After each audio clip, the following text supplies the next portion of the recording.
प्रणाम गुरुजी। एक और मैं ये जानना चाह रही थी, जैसे वेकेशन के समय जो म्यूजिक आपने चलाया था, ऐसे ही जैसे जो बच्चे अभी गर्भ में हैं, जैसे परिवार में कुछ ऐसे बच्चे हैं, तो उनको हम 7वें महीने के बाद कहते हैं कान विकसित हो जाते हैं, उन्हें कुछ म्यूजिक सुनाना चाहिए।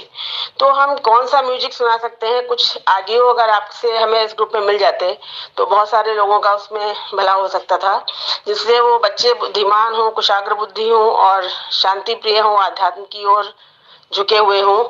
तो कुछ ऑडियो अगर आपकी कृपा से हमें मिल जाए इस तरह का तो बड़ी कृपा होगी। पूछा है, जब बच्चा माँ के गर्भ में होता है तब हम क्या कर सकते हैं, कौन सा म्यूजिक चला सकते हैं जिससे जो है होने वाले बच्चे को हेल्प मिले और वो अच्छे ब्रेन के साथ अपने जीवन को जिए, अच्छी समझ के साथ अपने जीवन को जिए। आपको मैं ये बता दूं, जब हमारी मृत्यु हो जाती है तो मृत्यु होने के बाद हमारी सुनने की शक्ति बनी रहती है। हमारी सुनने की शक्ति जो है कभी भी मिटाई नहीं जा सकती। मृत्यु के बाद आपकी देखने की शक्ति को मिटाया जा सकता है। मृत्यु के बाद आपकी महसूस करने की शक्ति को भी मिटाया जा सकता है। मृत्यु के बाद आपकी सूंघने की शक्ति को भी मिटाया जा सकता है, स्वाद की शक्ति को भी मिटाया जा सकता है, मगर सुनने की शक्ति को बिल्कुल नहीं मिटाया जा सकता। उसको मिटाने का उपाय नहीं है।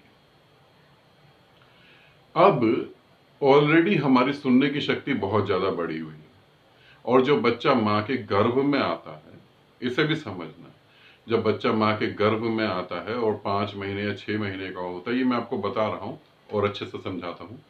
अगर पिता बहुत जोर जोर की चिल्लाता है और उस लेडी से, उस अपनी पत्नी से झगड़ता है, तो वो लेडीज अगर डर जाती है या एक्साइटेड हो जाती है तो नेचुरली बच्चे की दिल की धड़कन बढ़ जाती है, बच्चा अंदर डरने लगता है और कांपने लगता है। जो फादर अपनी प्रेग्नेंट बीवी के साथ बहुत झगड़ते हैं, बहुत झगड़ते हैं, बहुत लड़ते हैं, वो बच्चा जो है वो डरपोक पैदा होता है या इतना क्रोधित पैदा होता है कि वो इन चीजों को कंट्रोल नहीं कर पाता। और फिर हमारे समाज की व्यवस्था अलग है। अगर वो क्रोधित पैदा हुआ तो हम क्रोध के कारणों को नहीं ढूंढते, मारना और चालू कर देते हैं। तो जहां आप कह रहे हैं कि बच्चा अगर गर्भ में है तो हम क्या म्यूजिक सुनाएं उसे,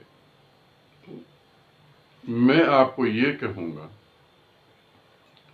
ये पूरी की पूरी साइंस है।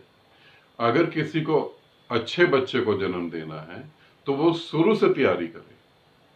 अगर बच्चा गर्भ में आ गया है तो वो लेडीज जो है वो उसको गर्भ धारण करे कितने टाइम हुआ है, 2 महीने हुए हैं तो कैसा संगीत सुनाना है, 6 महीने हुए तो कैसा सुनाना है, 7 महीने हुए हैं, 9 महीने हुए हैं तो कैसा सुनाना है।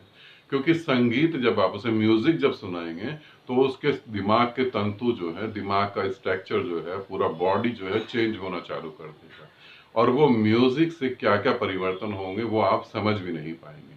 आप कर रहे हैं ग्रोथ के लिए, आप कर रहे हैं अच्छे काम के लिए, मगर उसके रिजल्ट कैसे आने वाले हैं वो आप इसे समझें। बहुत सारे लोग कहते हैं कि ओम की ध्वनि सुनाएं, ओम चैंटिंग लगा के बैठ जाओ, जो जो जिन्होंने कंसीव करा हुआ वो ओम को सुनने लगे। आपको शायद ये नहीं पता होगा कि ओम को सुनने के बाद भी जो है मेंटल लेवल डाउन चला जाता है, बच्चे का मेंटल लेवल डाउन चला जाता है। महामृत्यु जाप, हम सब सोचते हैं कि कोई मरने वाला, उसके आगे महामृत्यु जाप चला दें तो उसके जीवन की उम्र बढ़ जाएगी। महामृत्यु जाप से भी लोग जल्दी मृत्यु को प्राप्त हो जाते हैं। मंत्रों की हर एक शब्द की अपनी जो है तरंगे हैं। मैं आपको यही कहना चाहूंगा कि आप गर्व को बिल्कुल नहीं छेड़ें। अगर आप चाहते हैं कि ऐसा बच्चा हो तो फिर पूरी साइंस है। फिर तो जब माँ बाप प्रेम कर रहे हैं तो वहीं से उस चीज को चालू करें। अगर बच्चा गर्भ में आ गया तो संगीत को नहीं छेड़े। हाँ, माँ कोई ध्यान विधि कर सकती है। बच्चा 3 महीने का, हर 3 महीने के पड़ाव पे ध्यान विधि को चेंज किया जा सकता है। कंसीव कर लिया है, अभी 3 महीने नहीं हुए तो अभी आप कोई ध्यान की विधि को कर सकते हैं, वो विधियां भी अलग हैं।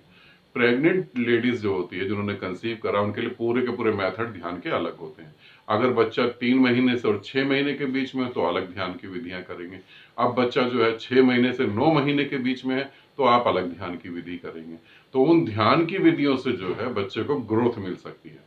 संगीत से जो है बहुत ही नाजुक मामला है, संगीत को अगर कोई यूज भी कर रहा है तो मैं उसे ये कहना चाहूंगा, मैं तो यही कहना चाहूंगा, आगे आपकी मर्जी, कि यूज नहीं करें। जो आप बड़े बड़े आर्टिकल पढ़ते हैं कि फलाना हॉस्पिटल में मरीजों को ये संगीत सुनाया गया और मरीज इतनी जल्दी स्वस्थ हो गए, वो कंडीशन अलग है कि गाय भैंस को संगीत सुनाया गया, उन्होंने गाय भैंस ने दूध ज्यादा देना चालू कर दिया। क्या आपने देखा है दूध ज्यादा दे दिया? क्या आपने देखा उतने मरीज ठीक हो गए? इंटरनेट पे बहुत सारी जानकारी है जो फेक जानकारी होती है, और आप इन चक्करों में नहीं पड़े, क्योंकि आने वाली जो चेतना है, चेतना आत्मा जो आ रही है, अगर आप उसे जैसा शरीर देंगे वो उसके हिसाब से एक्टिविटी करेगी। ये ध्यान रखना। अष्टावक्र का शरीर जो है 8 जगहों से उसके पिता ने टेढ़ा मेढ़ा कर दिया था। जब अष्टावक्र गर्भ में थे तब अष्टावक्र ने कुछ ऐसा बोला था कि ये क्या शास्त्रों की बात कर रहे हैं, तो बेकार की बात है।